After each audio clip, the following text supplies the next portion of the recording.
Dear students, BSc Part Third, Physical Chemistry, Unit number 5 और video number 13। पिछले video में हमने जो है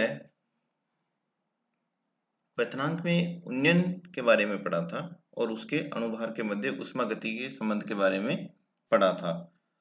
आज हम हिमांक में अवनमन तथा अणुभार के मध्य के संबंध का ऊष्मागति के व्युत्पन्न का अध्ययन करेंगे, या इसको हम कहेंगे thermodynamic derivation of relation between molecular weight and depression in freezing point. यहाँ पर सेम पिछले वाले वीडियो की तरह ही हमें यहाँ पे ग्राफ नजर आ रहे हैं।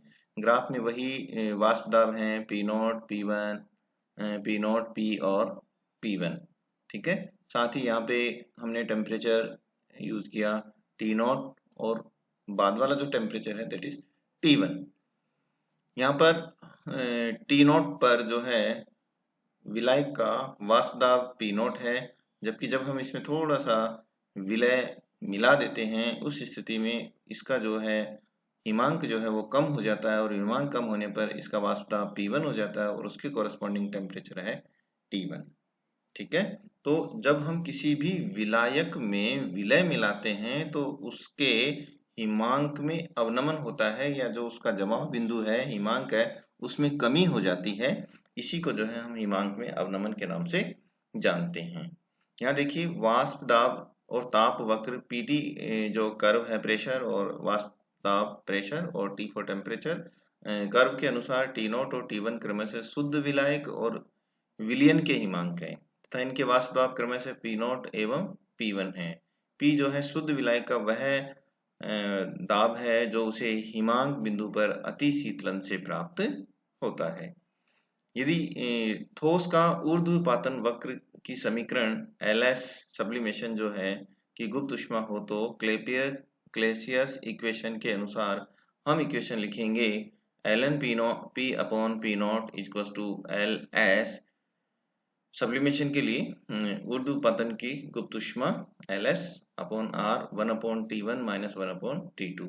यहाँ जो ब्रैकेट में जो चीजें हैं इनका हम लघुत्तम ले लेंगे, Ls upon LR as it is रह जाएगा। T1 और T0 जो है इसका लघुत्तम आ गया, T1 से T1 कैंसिल हो गया तो T0 माइनस T1 आ जाएगा। ये है हमारा समीकरण नंबर 1। द्रव के वाष्प दाब वक्र और उसकी वाष्पन की मोलर गुप्त ऊष्मा LV होने पर क्लेसियस जो इक्वेशन है CC हम उसको लिखेंगे ln P1 upon P0 equals to LV वाष्पन की मोलर गुप्त ऊष्मा LV upon R 1 upon T1 1 minus T0। तो ln ये आ गया P1 upon P0 equals to LV upon R T0 minus T1 upon T1 T2 equation number 2। समीकरण 2 में से यदि हम एक को घटा दें तो ln P1 upon P0 minus ln P upon P0 equal to हो जाएगा, यहाँ से ये वाला लिख देंगे हम LV upon R T0 minus T1 upon T1 T2। इसमें से हम ये घटा देंगे minus LS T0 minus T1 upon R T1 T0। अब यहाँ देखिए जब हम इसको आपस में घटाते हैं तो हम यहाँ पे पाते हैं कि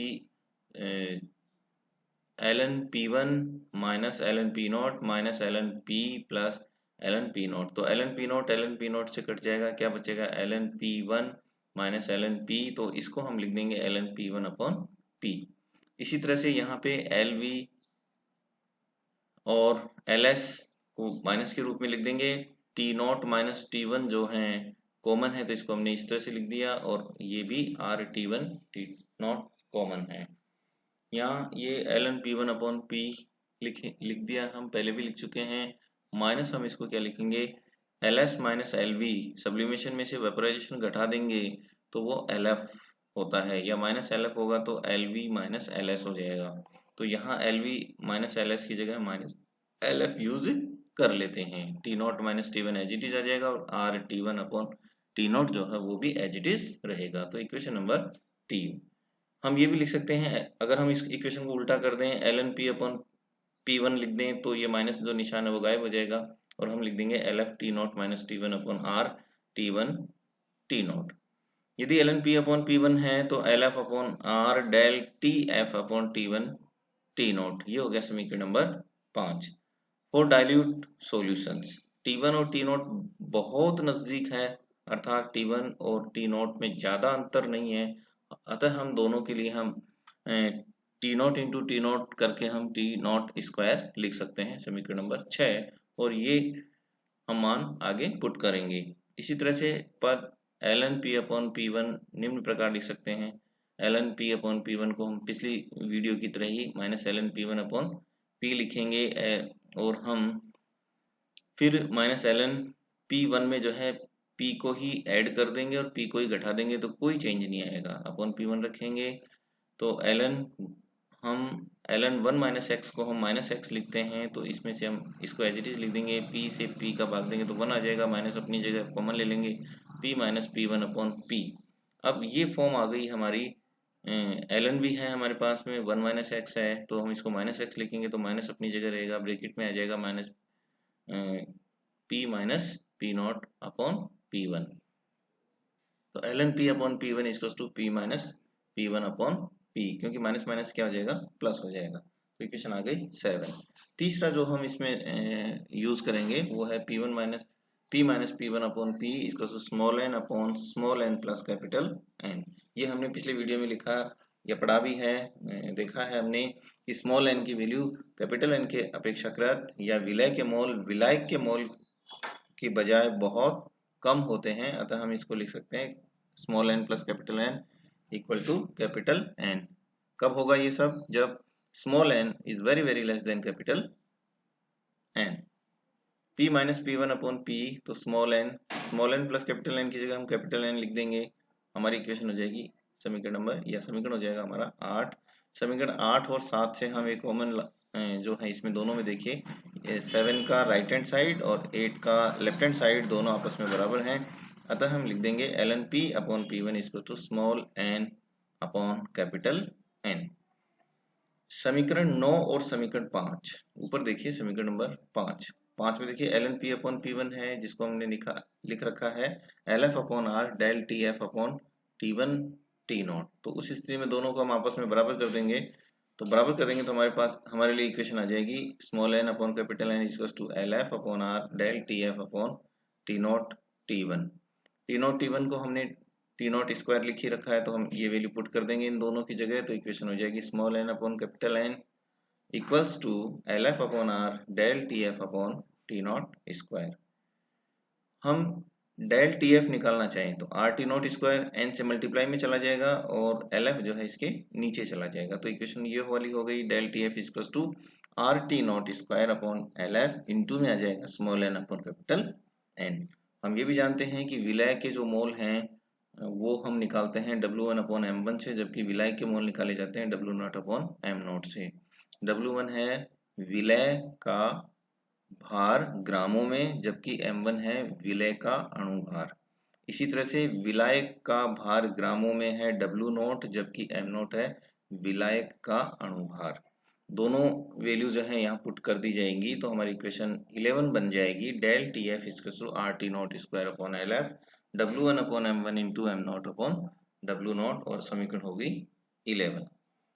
हम ये भी जानते हैं कि LF की जो वैल्यू होती है वो LF अपॉन M0 होती है, तो यहाँ पर M0 और LF को जब हम यूज करते हैं तो हम इसे स्मॉल LF यूज कर लेते हैं। स्मॉल LF हो जाएगा विलायक के लिए प्रति ग्राम गलन की ऊष्मा। तो डेल TF इक्वल्स टू हमारे पास इक्वेशन RT0, LF की जगह हम स्मॉल LF लिखेंगे, W1 अपॉन M1 हो जाएगा। M0 इसके साथ जा चुका है, LF के कैपिटल LF के साथ जा चुका है, और बचता है केवल W0 और समीकरण नंबर 12। यदि 1 मोल विलय यानी 1000 ग्राम विलायक में घुला हो, तब उस स्थिति में हम लिखेंगे डेल TF RT0 स्क्वायर, यहाँ से देखिए RT0 square LF into 1 upon, इसको हम 1 मानते हैं, W1 अपॉन M1 को 1 मान लिया, और W0 को हम 1000 ग्राम मान लेते हैं। तो हमारे पास ये पूरा जो इक्वेशन है इसको हम लिखेंगे KF, जिसको हम कहते हैं मोलल हिमांक अवनमन स्थिरांक। फिर से दोहराइए, KF इक्वल टू होता है मोलल हिमांक अवनमन स्थिरांक। KF का मान समीकरण 12 में यदि हम रखते हैं तो डेल TF इक्वल टू हो जाएगा RT0 square upon LF into 1000, W1 upon M1 into 1000 upon W not. यहाँ पर डेल टी एफ इसको टू हम लिख देंगे के एफ इंटू मोललता। यहाँ पर जो आपको राइट हैंड साइड में जहाँ कर्सर घूमता हुआ नजर आ रहा है, जिसमें W1 upon M1 into 1000 upon W not है, इसको तो हम लिख देंगे मोललता।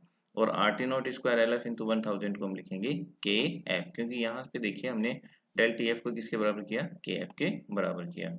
यदि हम के एफ को स्थिरांक ले लेते हैं तो डेल टी एफ किसके बराबर हो जाएगी, मोललता के समानुपाती हो जाएगी।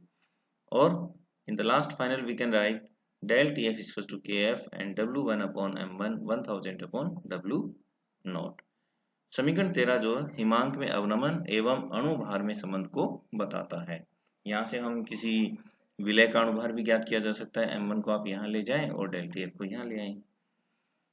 साथ ही हम क्वथनांक में या हिमांक में जो है कितना अवनमन हुआ उसको भी हम फाइंड आउट कर सकते हैं।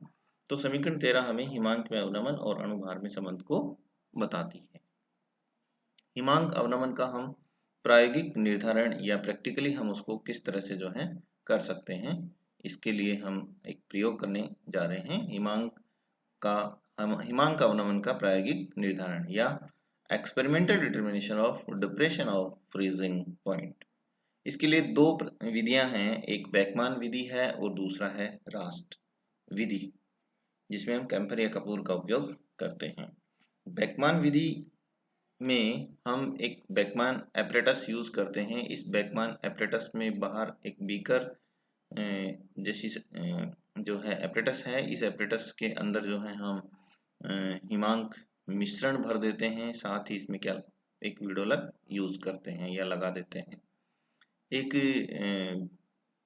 बड़ी जो है गैस्केट या नली होती है, कांच की ट्यूब जिसको हम कहेंगे, इसमें एक छोटी ट्यूब इंसर्ट होती है। इसमें जो है हम बेकमैन थर्मामीटर या तापमापी और विडोलक लगा देते हैं। यहाँ इस बेकमैन उपकरण के 3 भाग आपको प्रमुख रूप से नजर आएंगे। वो हैं, पहला हिमांक नली। ये हिमांक बिंदु नली जो आप देख रहे हैं, यहाँ पे देखिए चित्र में देखिए आपको हिमांक नली, इसमें बेकमैन थर्मामीटर और विडोलक दोनों चीजें जो है लगी हुई रहती है। ये जो आप देखिए ये पॉइंट है, इसमें आपको नजर आ रही है, ये इसमें थर्मामीटर और विडोलक दोनों लगे होते हैं। इसमें पार्श्व नली विलय डालने हेतु लगी हुई थे। यहाँ से ये देखिए एक निशान आपको ये वाला जो है, इसमें एक डॉट लगी हुई है। इसको डॉट को खोलकर या ढक्कन को खोलकर हम इसमें से विलय को जो है प्रवेशित कराते हैं। बाह्य नली जो जैकेट का काम करती है, एक और इसमें बाहर की ओर एक जैकेट नुमा संरचना लगी हुई रहती है। और फिर है कांच का जार, जिसमें हिम मिश्रण व विडोलक लगा रहता है। तो 3 पार्ट हो गए इसमें। हिमांक नली जिसमें बेकमैन थर्मामीटर और विडोलक लगा हुआ है, और इसमें से एक पार्श्व नली निकली हुई है विलय डालने के लिए। बाह्य नली जो जैकेट का काम करती है, और तीसरा है कांच का जार जिसमें हिम मिश्रण और विडोलक लगा हुआ होता है। ये पूरा उपकरण जो है बेकमैन उपकरण के नाम से जाना जाता है। अब हम इसमें करते क्या हैं, देखिए भीतरी नली में विलायक की तुली हुई मात्रा डालते हैं। अंदर की जो नली है उसमें विलायक की हमने तुली हुई मात्रा डाली। ठंडा करके जमने पर हिमांक इसका नोट कर लेते हैं। नली को बाहर निकालकर विलयन को पिघलाते हैं। अब इसमें W1 ग्राम विलय या पार्श्व नली से डालते हैं और विडोलक से इसको हिला देते हैं। ठंडा करके इसका हिमांक फिर से नोट कर लेते हैं। दोनों पाठ्यांकों का अंतर ही हिमांक में अवनमन होगा। यदि मान लीजिए जब हम विलायक की तुली हुई मात्रा डाल करके ठंडा करके हम उसका हिमांक नोट करते हैं, तो वो हिमांक हमारे लिए हमने जो एक्सपेरिमेंटल जो आपने डेरिवेशन देखा, थ्योरेटिकल जो आपने डेरिवेशन देखा, उसमें टी नोट होता है। और जब हम उसमें विलय या W1 ग्राम डाल करके फिर उसका हिमांक नोट करते हैं, तो वो हमारे लिए T1 होता है। यहाँ पर ये जो T1 है वो T नोट से हमेशा कम होता है। तो इस प्रकार दोनों पाठ्यांकों का जो अंतर होता है T नोट माइनस T1 के आधार पर हम हिमांक में अवनमन को ज्ञात कर लेते हैं। एक और विधि है रास्ट विधि या रास्ट मेथड। इस रास्ट विधि में हिमांक अवनमन ज्ञात करने के लिए एक ये बढ़िया विधि या उत्तम विधि है। इसमें ज्ञात करने के लिए विलायक कपूर उपयोग में लेने के कारण इसे रास्ट या कैम्फर विधि कहते हैं। तो हमारे हिमांक अवनमन के लिए ज्ञात करने के लिए हमारी एक और विधि है जिसको हम राष्ट्र विधि कहते हैं। इस राष्ट्र विधि में जो है कपूर विलायक के रूप में काम में लेने के कारण हम इसको राष्ट्र कैंपर विधि भी कहते हैं। मोलर अवनमन स्थिरांक का मान अधिक होने के कारण ये विलायक हिमांक का अवनमन अधिक दिखाते हैं, इसलिए हमें जो है एरर या त्रुटि जो है इस एक्सपेरिमेंट में कम देखने को मिलती है। हम इसमें करते क्या है, एक नली जिसमें हम कैम्फर लेते हैं, कैम्फर का वेट W0 होता है, इसमें हम विलय W1 मिलाते हैं, गर्म करते हैं, एक समान मिश्रण बना देते हैं। ठंडा करने पर केस नली में डालकर गलनांक ज्ञात कर लेते हैं। शुद्ध कैम्फर का गलनांक भी ज्ञात कर लेते हैं। ये हमें अलग से करना पड़ेगा, शुद्ध कैम्फर का गलनांक, और हमने कैम्फर और विलय कपूर और जो विलय मिलाया है उसका गलनांक हमने ज्ञात इस तरह से किया है। तो दोनों का जो डिफरेंस होगा वही हमारे लिए डेल टी एफ होगा। यानी डेल टी एफ क्या होता है, विलय प्लस कैम्फर का गलनांक माइनस केवल कैम्फर का गलनांक। कैम्फर यहाँ पर विलायक के रूप में काम करता है और इस कपूर को हम इसमें यूज इसलिए करते हैं क्योंकि इसके लिए केएफ का मान अधिक होता है।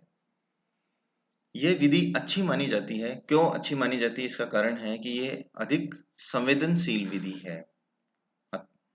ये विधि अच्छी मानी जाती है क्योंकि ये अधिक संवेदनशील विधि है। दूसरा, इसमें साधारण थर्मामीटर का भी हम उपयोग कर सकते हैं और पदार्थ यदि कम मात्रा में आवश्यक हो तो भी हम उसका डिटर्मिनेशन या एक्सपेरिमेंटल डिटर्मिनेशन कर सकते हैं। लेकिन कुछ इसमें दोष भी हैं या कमियां भी हैं। इस विधि में कमी यह है कि कैम्फर में सभी पदार्थ विलयशील नहीं होते हैं, और विलयशील जब नहीं होते हैं तो ये विधि उन पदार्थों के लिए उपयोग में नहीं ली जा सकती है। तो सिंपल सा है, राष्ट्र विधि या कैम्फर जो है विधि भी हम इसको कहेंगे क्योंकि ये कैम्फर इसमें यूज हो रहा है, इस कारण इसको कैम्फर विधि भी कहते हैं। सबसे पहले हम कैम्फर ले लेंगे, उसका हमने क्वथनांक ज्ञात कर लिया, फिर हम कैम्फर में थोड़ा सा विलय मिला लेंगे, विलय मिला के उसका समान मिश्रण बनाएंगे, ठंडा करेंगे, केस नली में डालेंगे और गलनांक ज्ञात कर लेंगे, और दोनों का जो डिफरेंस होगा वही हमारे लिए जो है क्या होगा, T0 माइनस T1 या गलनांक में अंतर होगा। धन्यवाद, आज इतना ही।